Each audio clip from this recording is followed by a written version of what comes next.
নমস্কার, দেখছেন talk to Bangla. আমি অভিষেক রয়েছে আপনাদের সাথে। এই মুহূর্তে জানাবো যে খবর আবারও কিন্তু খবরের শিরোনামে উঠে এলো বীরভূম, এবং বীরভূম বলতেই কিন্তু তৃণমূলের অভ্যন্তরে দুটি গোষ্ঠী, কাজল শেখ এবং অনুব্রত মণ্ডল।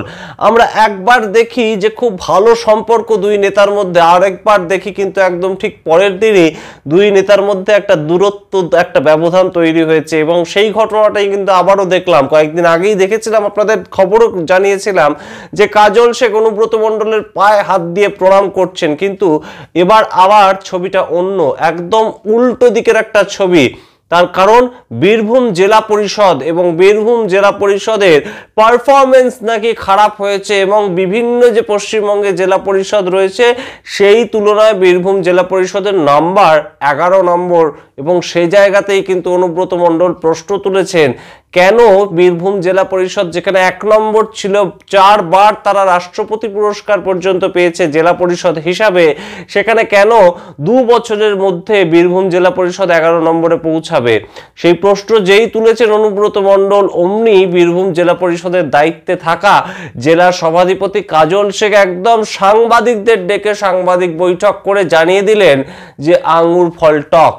অর্থাৎ নাম না করে একদম জেলা সভাপতি অনুব্রত মণ্ডলকে তিনি বিধলেন, এবং তিনি বললেন যারা যারা এই ধরনের কথা বলছেন তারা আসল খবরটা জানেন না, তাদের পেছনে কোনো দুষ্ট চক্র কাজ করছে। আপনারা জানেন যে অনুব্রত মণ্ডল গত 2 বছর তিহার বন্দী ছিলেন। তার বিভিন্ন ধরনের যে গরু পাচার, এই যে কেলেঙ্কারি, সেইটা নিয়ে তিনি তিহার জেলবন্দি ছিলেন। এবং অবশ্যই কয়েকদিন আগে, পুজোর আগে গত বছর তিনি আবার তার জেলায় ফিরেছেন, এবং তাকে কিন্তু রীতিমতন বীরভূমের নেতা থেকে, মন্ত্রী থেকে বিভিন্ন মানুষজন একদম তাকে কিন্তু বীরভূমের একদম তৃণমূল কংগ্রেসের মাথা বলেই মনে করেন, এবং তেমন সম্মান কিন্তু মুখ্যমন্ত্রী মমতা বন্দ্যোপাধ্যায়ের কাছ থেকেও তিনি পান।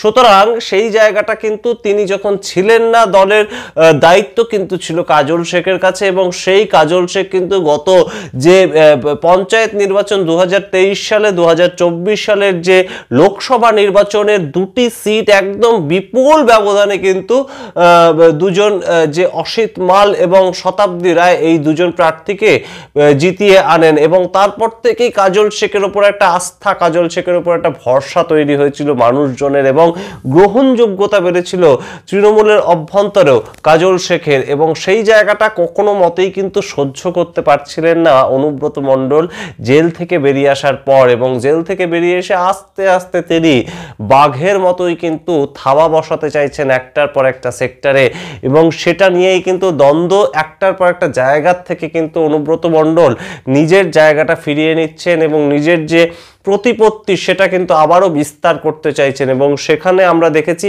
SRDA, অর্থাৎ একদম গ্রামীণ যে উন্নয়ন, তার যে সংস্থা, সেই সংস্থার একদম রাজ্যর যে চেয়ারম্যান, সেই পদে কিন্তু তাকে পুনর্বহাল করেছেন মুখ্যমন্ত্রী, এবং সেই হিসাবে তিনি আবারও তার যে নিরাপত্তা বলা হয় সেটা ফেরত পেয়েছেন, একদম সরকারি নিরাপত্তা, নীল বাতিওয়ালা গাড়ি চড়ে ঘুরে বেড়াতে পারবেন। এবং সেই জায়গা থেকেই কাজল শেখের কোথাও জনপ্রিয়তাটা বোধহয় কম ছিল। এমনকি জেলা পরিষদ, যেটা কাজল শেখের অফিস, যেটা কাজল শেখ নিজে পরিচালনা করতেন এতদিন যাবৎ, সেটাও তার কাছ থেকে কোনোভাবে যদি কেড়ে নেওয়া হয়, তাহলে কাজল শেখ যে রীতিমতন একদম মাঠে মারা পড়বেন সেটার বলে দেওয়ার অপেক্ষা রাখে না 26-এর নির্বাচনের আগে। এবং সেই কাজটাই কি করতে চাইছেন অনুব্রত মণ্ডল। অনুব্রত মণ্ডল সাংবাদিকদের সামনে জানতে চাইছেন যে কেন রীতিমতন এই 1 নম্বর থেকে 11 নম্বরে চলে গেল জেলা পরিষদ, এবং এমন কি কাজ হলো জেলা পরিষদে, এমন কি সমস্যা তৈরি হলো জেলা পরিষদে যার জন্য এই ফলাফল। এবং অন্যদিকে কাজল শেখ উত্তর দিয়েছে যে পশ্চিমবঙ্গের বিভিন্ন জেলা পরিষদগুলোর মতোই বীরভূমের জেলা পরিষদও একদম আগে এগিয়ে আছেন, কোনো রকম কোনো সমস্যা নেই। আমরা জানি না এই যে নাম্বারিং সিস্টেম, এই যে পরীক্ষা, এর ভিত্তিতে বিভিন্নভাবে এই যে রিপোর্ট এসছে তার ভিত্তিতে কিভাবে দুই নেতার মধ্যে সংঘর্ষ কিংবা দুই নেতার মধ্যে একটা অভিযোগ অনুযোগ কিংবা দূরত্ব তৈরি হয়েছে। 2026-এর ভোটকে সামনে রেখে দুই নেতার যে বাহিনী আছে, দুই নেতার যে রীতিমতন ফ্যান ফলোয়ার রয়েছেন, তাদের মধ্যে কোনো দ্বন্দ্ব তৈরি হবে কিনা, তাদের মধ্যে কোনো সংঘর্ষ তৈরি হবে কিনা, তৈরি যদি হয় তাহলে সেটা বিরোধী দল অর্থাৎ বিজেপিকে কতটা স্পেস ছেড়ে দিতে পারে, সেই সমস্ত প্রশ্নগুলো কিন্তু আমাদের মধ্যে থাকছে। এবং অবশ্যই বীরভূমের রাজনীতির হাল হাকিকাত আমরা জানাতে থাকবো আপনাদের। দেখতে থাকুন টক টু বাংলা। ভুলবেন না টক টু বাংলা ইউটিউব চ্যানেলটিকে সাবস্ক্রাইব করতে, পাশে থাকা বেল আইকনটি অবশ্যই ক্লিক করবেন। ধন্যবাদ।